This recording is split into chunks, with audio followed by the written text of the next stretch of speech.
Well, good afternoon. I'm Ken Moore, Tennessee Municipal League Vice President and Franklin Mayor, and I have the pleasure of introducing today's speakers. And here to kick off our 2021 virtual legislative conference, we have House Speaker Cameron Sexton. In August of 2019, Representative Sexton was elected as the 83rd Speaker of the Tennessee House. He was reelected again in January to his second term. Known as a pragmatic conservative, he is currently in his sixth term serving the 25th House District and includes the cities in Cumberland and Van Buren counties, as well as the city of Monterey and Putnam County. During his 10-year tenure, he has also served as House Republican Caucus Chair and as the Majority Whip. And here to share some of his insight into the happenings of the current legislative session is House Speaker Cameron Sexton. Thank you, Mr. Speaker.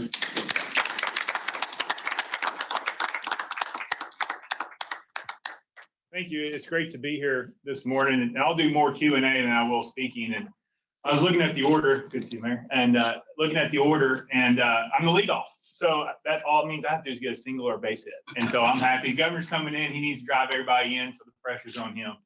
But thank you all for coming to Nashville this morning, and for those who are watching this, wherever they may be. Real quick, just to let you know, and I'm sure the governor will share this, you probably heard this in the State of the State. Tennessee is one of 7 states who had positive economic growth in the last 12 months. I think a lot of your cities that you all represent probably have seen positive growth from this year to last year, which means that we're doing really well compared to the rest of the nation on what we have been practicing with budgets and how we've been helping businesses have the opportunity to grow and prosper in our state. There's you can look at what happened and see that our state is still leading in job growth, income, revenue. There's a couple of hiccups along the way that we've had with a couple of places across the state to get back open. We're hoping to have that done here pretty soon. Also, if you look at the governor's budget, he's proposed $200 million for cities and counties in this budget cycle. So we'll be starting to negotiate the budget with the Senate right here in a couple of weeks. Revenue still looks really good. Hopefully the governor will touch on it, but I think the next month that's going to be released is even better than the previous month. And so I think we're going to see tremendous growth. One of the concerns that we have is just watching how much money the federal government's printing, how much money the federal government's spending. And we do have some inflationary worries, as well as when the federal government stops sending out money, does that dry up the economy a little bit? So you might see us take a little more conservative approach in the budget and not spend everything and try to put more stuff aside as we go, just because the future is still a little uncertain when Washington is doing as much as what they're doing. We need to make sure we protect Tennesseans and their interests and their tax dollars. Other than that, we'll be happy to, I'll talk about any policy you want to talk about, the direction of trying to get government back closest to the people. I know we've had problems with the independent health boards in the state from our standpoint. It has nothing to do with the decision they're making. We don't agree with it. But at the end of the day, we don't think the bureaucrats should be in control. We think people who are elected to office should be the ones that make that final decision. Even if the health department and the elected official agree, so be it. But you don't have the capability of holding someone accountable at the ballot box if they're a bureaucrat. And so that's the essence of why we're running that bill. Not to change anybody's mind or direction, but really just set the stage and let the person who's elected make those decisions in coordination and consulting with the medical experts, scientists, medical examiner, the directors of those things. So with that, I'll be happy to take any questions. Well, I'll go ahead and start out, Mr. Speaker. And again, thank you for coming today. Cities are appreciative of the state funds that were shared with local governments in the form of local government grants. And Governor Lee has again proposed sharing state funds through grants to each city and county. We'd like to know your position on that, and do you anticipate any resistance in the legislative body or any modifications that might occur? The body's supportive of it. Whether the whole 200 million will stay, I'm not 100% sure, but I'm sure there will be some amount that will go to the cities and counties. I would just tell you to be cautious and not budget what you think you're going to get. Let's just hold off, because remember last time when the governor proposed it, we changed the formula to help the smaller, more rural counties with the lower populations. So I think something will be coming. It will stay in the budget to a certain point. I can't comment right now if it'll be the full 200 until we get into negotiations with the Senate. Staying on the subject of money, the local property tax is the most stable revenue source local governments seem to have. And the overwhelming majority of our cities have fewer than 5,000 residents. And the property tax is often the largest source of revenue for those communities. The idea of a state-imposed limits or a cap on local property tax rates has been discussed in some circles. Do you believe the state should impose limits or seek to cap the property tax, and why or why not? Yeah, it's a good question. So part of what's fueling that is what happened here in Davidson County and how they raised property taxes by a lot during a pandemic when they were shutting businesses down. They imposed a tax increase, which did not help. What I will say is as we look forward, there's a couple of different ideas. One is, I think, the Beacon Center, you're all familiar with that. Another one is to kind of change how we do property taxes in the state. Florida does something with the market value of the house, a certain percentage of what the value is, instead of doing it the way that we currently do it. What I will say, though, is when you look at the graphs, and we'll be happy as we prepare more, we're having people look into it for research. When you look at our state, where the highest property taxes are right now, you see the home values lower than anywhere else in the state. So there is a correlation between economic success of the housing market and growth of the value of the house and how high your property taxes are.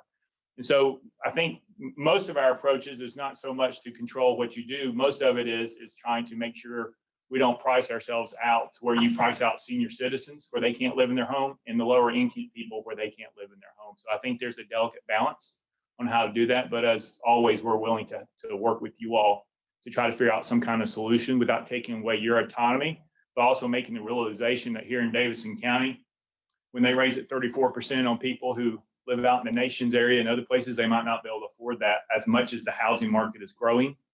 That is an issue. And so we just have to be aware of potential that doesn't happen all across the state, but it does happen in some areas.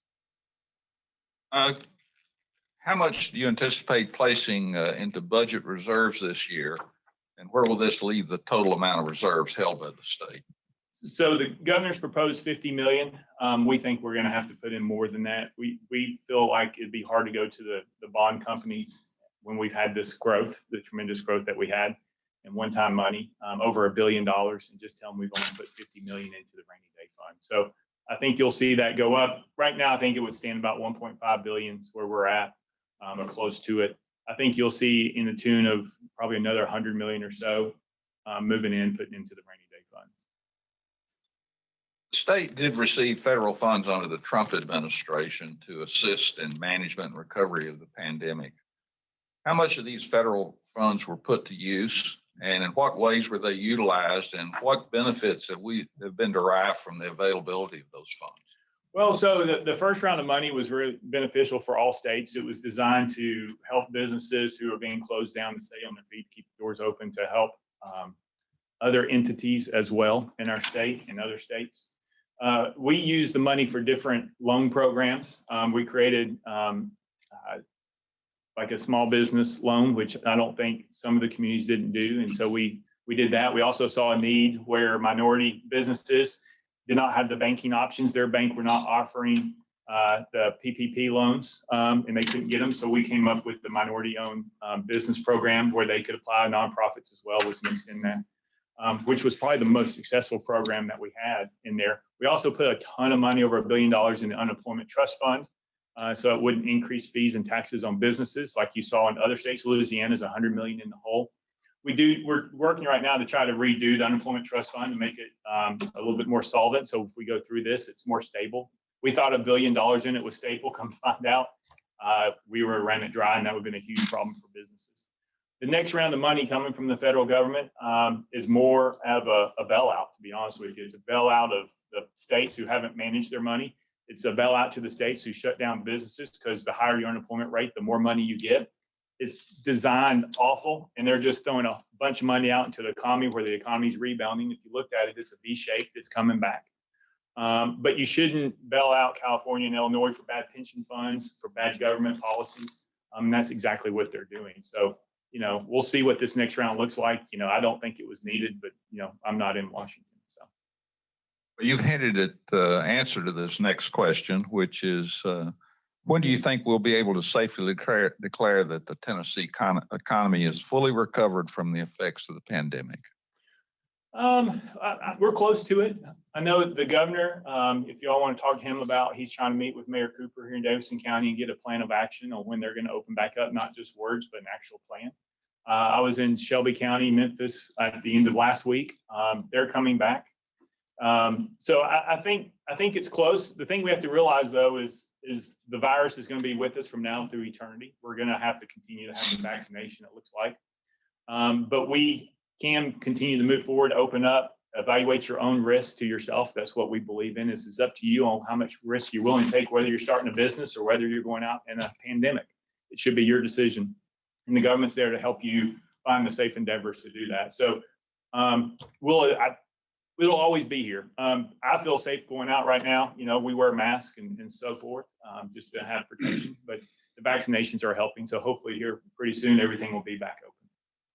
We really appreciate your being here today and appreciate your taking time and to work into your busy schedule.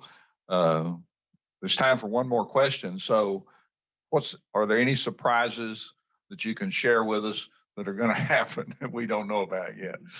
Well, if it's a surprise, I'm not supposed to tell. I don't know. Well, I mean, we have a lot of things coming.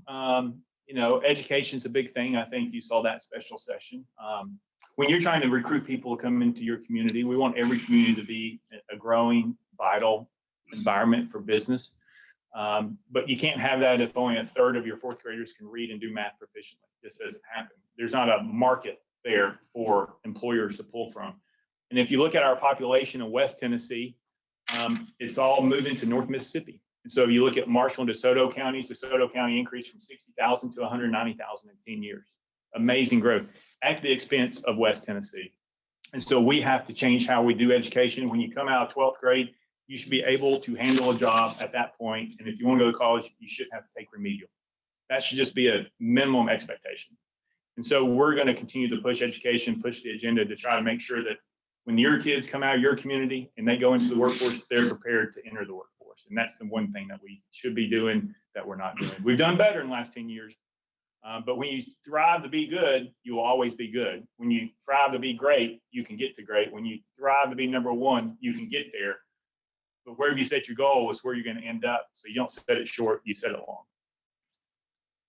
We're excited that you came today, and our staff is always available, and our mayors and other council people that are part of the Tennessee Municipal League are always glad to serve as a resource to you and your staff and the rest of the General Assembly in whatever way we can to accomplish the goals to keep Tennessee that great place where we live, work, and raise our families. I appreciate that. And the one thing I harp on members, and I tell everybody this, is even if we have something we disagree on, knowing that we're not always going to agree with the stuff. I carry bills, no offense, y'all didn't agree with.